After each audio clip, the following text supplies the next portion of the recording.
Hello students, welcome again to Magister classes. कैसे हैं आप लोग? कैसे चल रही हैं आपकी क्लासेस? जैसा कि आप जानते हैं, हम अभी standard 9th biology the fundamental unit of life को पढ़ रहे हैं। अभी तक हमने जो सेल ऑर्गेनेल्स पढ़ा है स्टूडेंट्स, वो है the Golgi body, endoplasmic reticulum और द न्यूक्लियस। ओके, तो अभी तक आपने अगर इन क्लासेस को नहीं देखा है तो जाके देख लो और मेरे पेज को लाइक कर लो, सब्सक्राइब कर लो और बेल बटन को दबाना मत भूलना। चलो आज की क्लास को हम आगे बढ़ाते हैं। आज हम एक और इम्पोर्टेंट सेल ऑर्गेनेल को पढ़ेंगे। इसके पहले कि मैं आगे बढ़ूं, आप थक जाते हो स्कूल से आते हो तो, और फिर ग्लूकोज पीते ही आपको एनर्जी आ जाती है। ऐसा क्यों हो रहा है? कभी सोचा है आपने आखिर वो एनर्जी प्रोड्यूस कहाँ से हो रही है? नहीं सोचा है? चलो मैं एक थोड़ा सा ब्रीफिंग देती हूँ। देखो, जैसे ही आप कुछ एनर्जी ड्रिंक लेते हो, उसमें जो शुगर होता है वो डाइजेस्ट होके आपके कहाँ जाता है? स्टमक में जाता है और वहां जाके डाइजेस्ट होता है। वहां के जो सेल्स होते हैं वो उसको एब्जॉर्व करते हैं, जो डाइजेस्टेड शुगर मॉलिक्यूल्स होते हैं उनको एब्जॉर्व करते हैं। फर्दर वो साइटोप्लाज्म में रिएक्शंस होते हैं जिसे हम ग्लाइकोलाइसिस कहते हैं। ये आप फर्दर क्लासेस में पढ़ोगे, स्टैंडर्ड 11th में पढ़ोगे ग्लाइकोलाइसिस। वो ग्लाइकोलाइसिस का जो प्रोडक्ट होता है वो फर्दर कहाँ जाता है? उस सेल ऑर्गेनेल में जाता है जहां पे वो प्रोडक्ट फिर एनर्जी प्रोड्यूस करता है। और वो सेल ऑर्गेनेल है students, yes this is mitochondria. वो सेल ऑर्गेनेल है माइटोकॉन्ड्रिया। तो आज का हमारा टॉपिक है स्टूडेंट्स माइटोकॉन्ड्रिया। Welcome again. चलो आज हम माइटोकॉन्ड्रिया के बारे में डिटेल्स में पढ़ते हैं। ठीक है, देखो माइटोकॉन्ड्रिया का जो होता है वो एक सिलिंड्रिकल यूकैरियोटिक सेल मेम्ब्रेन है। यूकैरियोटिक क्यों है? यूकैरियोटिक इसलिए है क्योंकि ये स्मूथ होता है और इसके डबल मेम्ब्रेन होते हैं। जितने भी यूकैरियोटिक सेल्स होते हैं स्टूडेंट्स वो डबल मेम्ब्रेनस होते हैं। और एक बात, माइटोकॉन्ड्रिया कहां से वर्ड डिराइव्ड हुआ है? Mitochondria is derived from two words, that is mitos and chondria. Mitos means thread like and chondria means granules. तो जो ग्रैन्यूल्स जो थ्रेड लाइक अपीयर होने लगे इसलिए इसे हम कहते हैं mitochondria. Now moving again to structure of mitochondria, this is the outer surface is smooth. When we uncover the outer surface it feels like folds. ये फोल्ड्स जैसा दिखता है and these folds are known as cristae.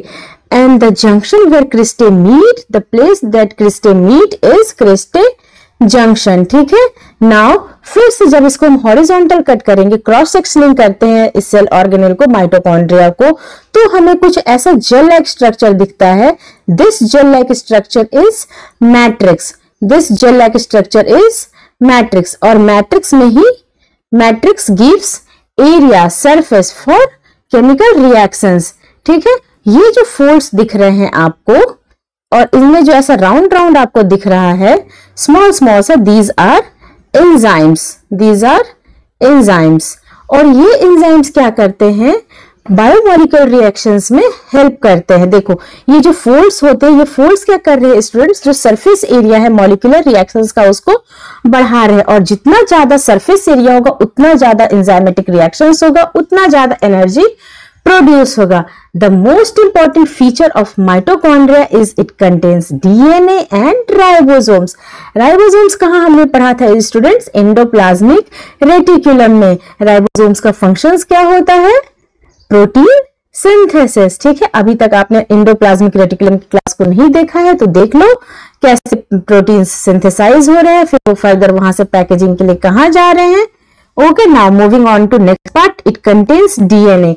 DNA कहाँ होता है? DNA क्या होता है? जेनेटिक मटेरियल होता है।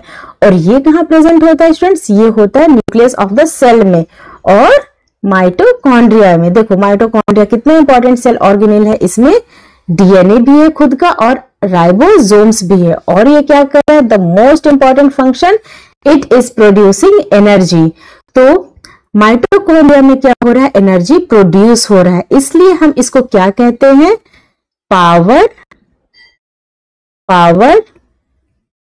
House of the cell. ये बहुत इंपॉर्टेंट टर्म है स्टूडेंट, आप लोग देख लो ध्यान से, इसको याद कर लो, इसको नोट डाउन कर लो। Power house of the cell हम किस सेल ऑर्गेनेल को कहते हैं? माइटोकॉन्ड्रिया को कहते हैं। यस, नाउ फीचर्स जैसा कि मैंने आपको बताया, ये बहुत इंपॉर्टेंट यूकैरियोटिक सेल ऑर्गेनेल है। ये डबल मेम्ब्रेनस होता है। इसका जो आउटर सरफेस होता है स्टूडेंट्स, वो होता है पोरस, और जो इनर सरफेस होता है ये होता है सेमी परमिएबल। सेमी परमिएबल इसलिए होता है because it's allow selected entry and exit of materials. What? Selected entry and exit of materials. That's why it is semi permeable. जो इनर मेम्ब्रेन होता है वो फोल्डेड होता है। फोल्डेड क्यों होता है? ताकि सरफेस एरिया बड़ा हो और एटीपी प्रोडक्शन ज्यादा हो। ठीक है, एटीपी कैसे प्रोड्यूस हो रहा था वो तो मैंने आपको बता ही दिया स्टार्टिंग में। ठीक है, अब चलो हम एटीपी के स्ट्रक्चर और फंक्शंस को जानते हैं। ठीक है, देखो एटीपी क्या होता है? Adenosine triphosphate. Adenosine triphosphate.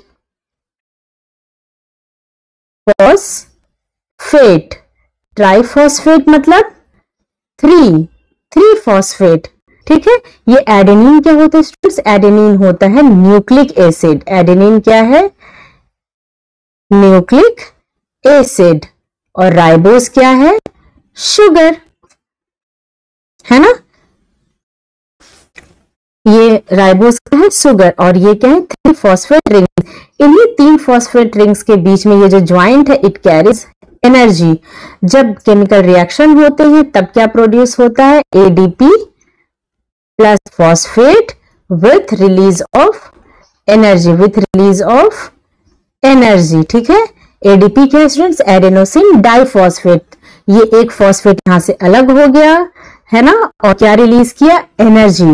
और वो एनर्जी कहां कहां यूज होता है एटीपी का, और क्या क्या फंक्शन है, चलो हम लोग जानते हैं ये एटीपी के फंक्शंस को। ठीक है, एटीपी क्या फंक्शनिंग में हेल्प कर रहा है? सिंथेसिस ऑफ जेनेटिक मटेरियल के फंक्शनिंग में एनर्जी दे रहा है। Next, cellular synthesis. Cellular material के सिंथेसिस में जो सेलुलर मटेरियल सिंथेसाइज हो रहा है, after all they also needs energy. That energy is given by the ATP. Now in muscle movement, आप रन कर रहे हो, आप वॉक कर रहे हो, उसको कहां से एनर्जी आ रही है? आपके मसल्स को कौन एनर्जी दे रहा है? मसल मूवमेंट के लिए कौन एनर्जी दे रहा है? एटीपी।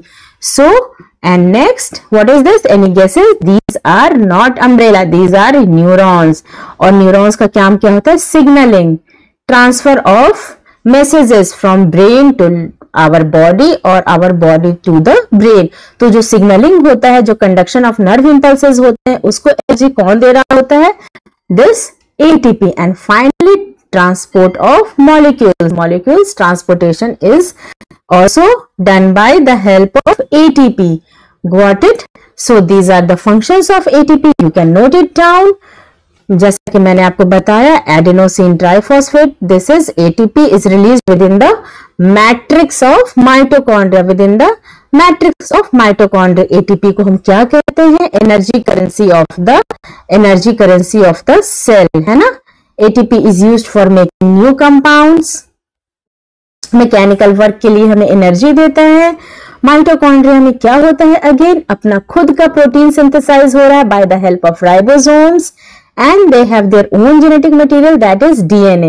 ये बहुत इंपॉर्टेंट पॉइंट है, इसको आप याद रख लो। माइटोकॉन्ड्रिया में अपना खुद का डीएनए होता है और it contains ribosomes for protein synthesis.